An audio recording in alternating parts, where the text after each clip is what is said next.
শেখ হাসিনা ভারতে আশ্রয় নেয়ার পর কোথায় কিভাবে আছেন সেটা নিয়ে জনমনে চলছে নানা হিসেব নিকেশ। এবার চমকপ্রদ খবর, দিল্লিতে বহাল তবিয়তে আছেন শেখ হাসিনা, আছেন কড়া নিরাপত্তায়, আছেন রাজার হালে। যে হাসিনাকে বাংলাদেশে ফিরিয়ে দেওয়ার কথা ভারতের, তাকে এখনো বহাল তবিয়তে রাখছে দেশটি। কি অবাক হচ্ছেন? এমন খবর জানিয়ে প্রতিবেদন প্রকাশ করেছে দেশের একটি প্রথম সারির সংবাদ মাধ্যম। প্রতিবেদনটি বলছে, নয়াদিল্লির অভিজাত লুটিয়েন্স বাংলো জোনের একটি সুরক্ষিত বাড়িতে তাকে রাখা হয়েছে।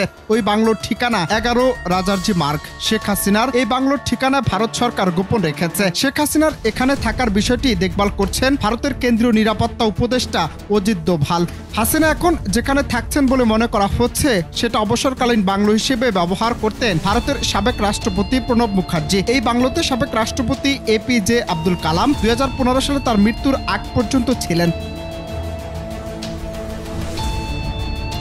লুটিয়েন্স দিল্লি হলো নয়াদিল্লির একটি অভিজাত এলাকা। দিল্লি লুটিয়েন্স এলাকায় MP, মন্ত্রী, বিচারপতিরাই থাকেন। খুবই পশ এলাকা। মনে করা হচ্ছে সেখানেই শেখ হাসিনা রয়েছেন রয়ের তত্ত্বাবধানে। প্রতিবেদনটি আরো বলছে, ইন্ডিয়ান নিউজ পেপার সোসাইটির সিনিয়র এক সাংবাদিক নাম না প্রকাশ করার শর্তে জানিয়েছেন, রাজাজি মার্গে ব্যাপক নিরাপত্তা আগের চেয়ে কড়াকড়ি বেড়েছে। তবে কেউই নিশ্চিত নয় যে শেখ হাসিনাকে কোথায় রেখেছে ভারত সরকার।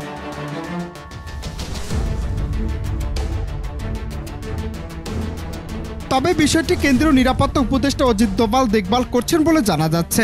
10 ও 11 রাজারজি মার্গের কোনো একটি বাংলায় হাসিনাকে রাখা হয়েছে এমন অনুমান উড়িয়ে দেওয়ার নয়, কারণ এর উল্টো দিকে আর্মির কাশ্মীর হাউস, দুই পাশে আর্মির বিভাগীয় হেডকোয়ার্টার্স, জবরদস্ত নিরাপত্তা। কোনো মাছিও ওই নিরাপত্তা বলয় ভেঙে শেখ হাসিনার কাছে যেতে পারবে না। ছবিও তোলা নিষেধ। 11,776 বর্গফুট জুড়ে বাংলোটি। এখানকার সব বাংলোটি রয়েছে আধুনিক সুযোগ সুবিধা। আশপাশের সব বাংলোগুলো দেখতে প্রায় একই রকম।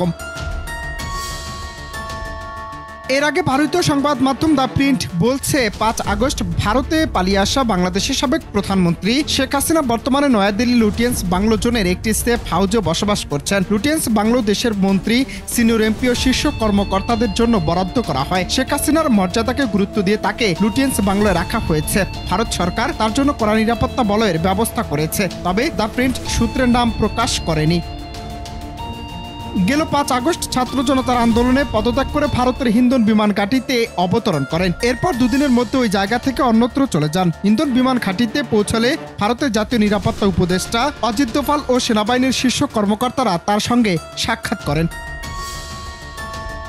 শেখ হাসিনা বেশি সময় ওই বিমান ঘাঁটিতে থাকতে পারতেন না। সেখানে ব্যবস্থা পর্যাপ্ত ছিল না। সুতরাং মাত্র কয়েকদিনের মধ্যে তাকে একটি নিরাপদ স্থানে সরিয়ে নেওয়া হয় এবং তারপর লুটিয়েন্স দিল্লি নিরাপদ ও সুরক্ষিত এলাকায় একটি সেফ হাউজের ব্যবস্থা করে ভারত সরকার। অনন্ত হাসান মাসুদ, বাংলা টিভি।